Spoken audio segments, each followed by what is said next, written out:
দুঃখজনক ব্যাপার, ভাইরাল হবে ওয়াজের ময়দান ছেড়ে একজন মাওলানা সাহেব, হাফেজ সাহেব, অথচ তারা আজকে মাথার চুল কালার করে টিকটকার হয়ে যাচ্ছে আর বলে যে আমি নায়ক হতে চাই।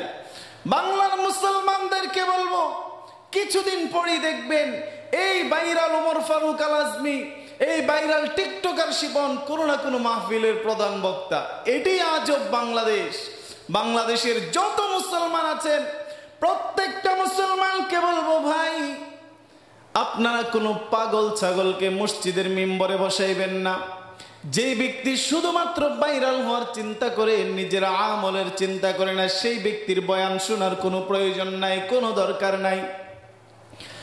আল্লাহ সুবহানাহু ওয়া তাআলা বলেছেন, লিমা তাকুলুনা মা লা তাফআলুন, যা তুমি করো না তা তুমি কি জন্য বলো?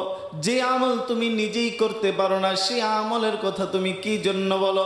দেখুন আজকালকার দিনে আসিয়া ভাইরাল হওয়ার চিন্তায় মাথার ভিতর কি ঢুকেছে, ভূত ঢুকেছে, নায়ক হয়ে যেতে চাই, বিভিন্ন মেয়েদেরকে পাগল করার জন্য ভাইরাল হতে চাই। আরে তাদের মুখস্থ বাংলাদেশের মানুষের সামনে স্পষ্টই হয়ে গিয়েছে। এই জন্য বাংলাদেশের প্রত্যেকটা মানুষের প্রতি, প্রত্যেকটা মুসলমানের প্রতি আমার আকুল আবেদন থাকবে, আপনারা অবশ্যই অবশ্যই যখন কিনা আপনার মসজিদে কোনো ইমাম নিয়োগ দিবেন, যখন কিনা আপনি ওয়াজের জন্য, আপনার মাহফিলের জন্য কোনো বক্তা নির্বাচন করবেন, তখন কোনো ভাইরাল ব্যক্তিকে দেখে নির্বাচন করার কোনো দরকার নাই। আপনি একজন আল্লাহওয়ালা পরহেজগার ব্যক্তি দেখে আপনার মাহফিলের জন্য বক্তা নির্বাচন করুন।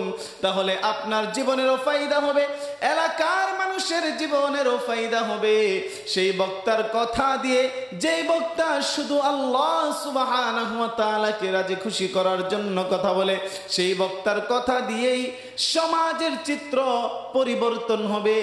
যেই বক্তা শুধু ভাইরাল হওয়ার জন্য নিজের লেবাস ছাড়তে পারে, চুল কালার করতে পারে, দাড়ি কাটতে পারে, সেই বক্তার কথা দিয়ে মানুষের জীবনের কোনো পরিবর্তন সম্ভব নয়। ঠিক কিনা বলে?